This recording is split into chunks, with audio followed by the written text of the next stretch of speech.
My kids looked at me like I was a stranger. For 7 long years, they purposely forgot I existed. So I changed my name, vanished from their lives, and vowed never to return. But what they didn't know was I was watching and waiting.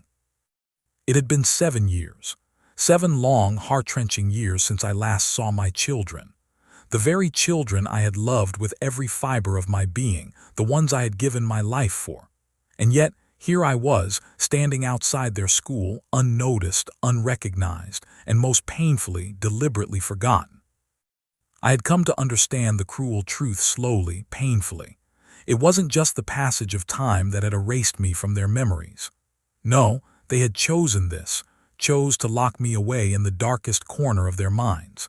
It was a cold, calculated decision, and one that tore through my soul every time I tried to reach out. The first time I realized it was on a bright summer morning. I had called my daughter Emma, who was 10 at the time.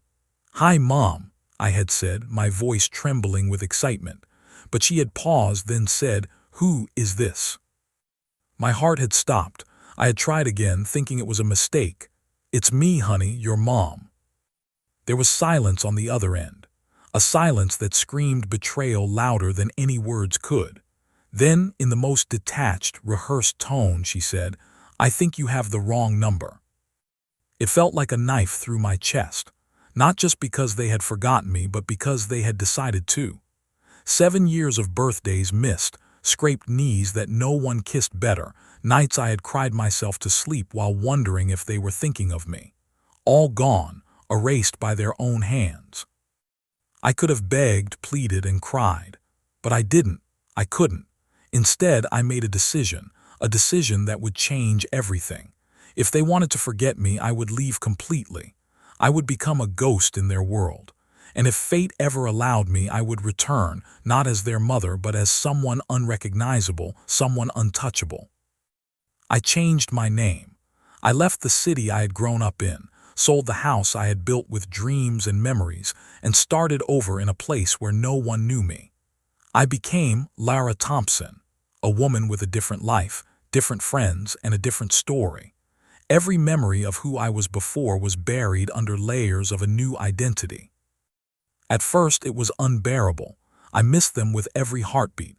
Every smile they had shared with someone else, every achievement, every scraped knee, I had missed it all. But slowly, anger began to replace sorrow. How dare they forget me? How dare they act as if I had never existed? I had given them everything, and in return, they erased me. So I focused on myself. I built a career I had never dared to pursue before, traveled to places I had only dreamed of, and forged friendships that were mine and mine alone. And all the while, I watched from the shadows. Social media was my secret window into their lives. I saw them grow, saw the smiles I had missed, the milestones I had longed to be part of. And every time I saw them, my resolve hardened. I would not return, not yet. They had to learn the cost of forgetting. Years passed. My children, Emma and Jack, were now teenagers. Emma, a young woman of 17, had the same curious eyes I remembered. Jack, 15, had my stubborn jaw and mischievous grin. And yet both looked at me now as if I were a stranger. The thought made my chest ache, but I held firm. I would not show weakness. Not until they understood the weight of their choice. Then one evening I received news that changed everything. Emma had been accepted into a prestigious art school across the country. Jack was struggling with his grades, and his father, who had remarried, was too busy to notice. I knew then that if I wanted to intervene, I had to be clever. I could no longer be their mom. I had to be someone else. I became Lara, a benefactor who supported underprivileged students. Through letters, scholarships, and anonymous donations, I ensured Emma could attend the school without financial worries. I watched her excitement, read her letters that she thought were from a generous sponsor, and for the first time in years I felt connected to them, not as their mother, but as someone they admired from afar. The satisfaction of knowing I was still a part of their lives, even indirectly, was intoxicating.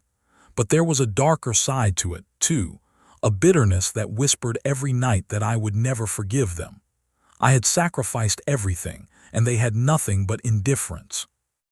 Then a twist of fate brought us closer than ever without them knowing it. I moved to the town where Emma and Jack lived. By coincidence, or perhaps destiny, I opened a small cafe, a warm, inviting place that became a hub for teenagers and locals alike. Emma, unaware that her mother had returned under a different name, became a regular customer. Jack, too, found himself drawn there after school. Every day I watched them, heard their laughter, saw the way Emma frowned when she struggled with her art and the way Jack's shoulders slumped when his father criticized him. I wanted to run to them, to hold them close and scream, "I am here, I never left," but I didn't, I couldn't, not yet.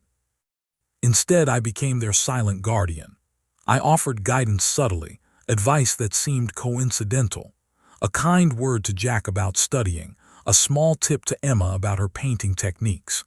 They accepted my help, grateful but unaware that it came from the person they had long abandoned. And with each passing day, my heart both ached and swelled with pride. One rainy evening, a confrontation changed everything. Emma had spilled coffee on her sketchbook in my cafe, frantic and tearful. Jack had come in later, worried and angry.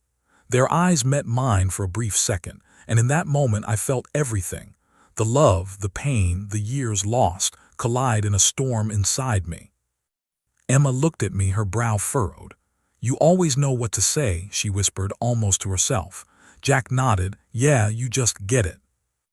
I wanted to reveal myself then and there. I wanted to throw off my mask and cry, "It's me, your mother." But something inside me held back. I needed them to earn the truth, to realize the void they had created by forgetting me. Months passed. The children grew more dependent on the cafe and on me, unknowingly. Their father visited rarely, and I became their anchor. I realized that my plan to never come back had transformed into something more nuanced. I didn't need to vanish entirely. I could be present, influential, and protective, all while remaining invisible to them. But life has a way of forcing decisions we aren't ready to make. One evening, Jack came home in tears.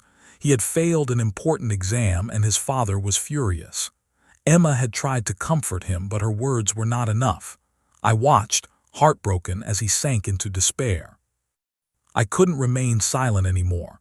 I sat down with him under the pretense of tutoring and placed my hand on his shoulder. "It's okay," I said softly. "You're stronger than you think. You can fix this." Jack looked up at me, confused. "Who are you really?" I swallowed, my throat tight. "Someone who cares," I said, keeping my voice steady. "Someone who's always been here." It wasn't much, but it was a start. Slowly, through actions and small interventions, I began to weave myself into their lives in ways they couldn't question. And with every smile, every small gesture of gratitude, I realized that perhaps my absence had been a lesson for all of us. Finally, the day came when I had to decide, reveal the truth, or let them continue believing in the mysterious guardian who had silently shaped their lives. My heart screamed to tell them everything, to remove the walls of 7 years of silence. That evening, as the sun set over the town, Emma and Jack were laughing in the cafe. Their laughter was a symphony I had longed to hear. I took a deep breath and stepped forward. "Emma, Jack." They turned to me, and in that moment I saw recognition flicker in their eyes, small, hesitant, but undeniable. My chest tightened, tears threatening to fall. I am your mother," I said, my voice trembling. Emma gasped. Jack's mouth fell open. For a long, silent moment, none of us moved. Then Emma ran forward, throwing her arms around me. Jack followed, burying his face in my shoulder. All the years, the pain, the betrayal, it melted away in that embrace. I held them, trembling, knowing that though 7 years had tried to erase me, love had endured. They asked questions, cried, and apologized, and I forgave them, not just for their deliberate forgetting, but for the years we had all lost. Because in the end, family isn't just about proximity or recognition. It's about love that survives the darkest trials. I had changed my name. I had left. I had vowed never to return. But destiny had its own plan. And through pain, patience, and unwavering love, I found my way back, not as the invisible mother they had forgotten, but as the one they would never forget again.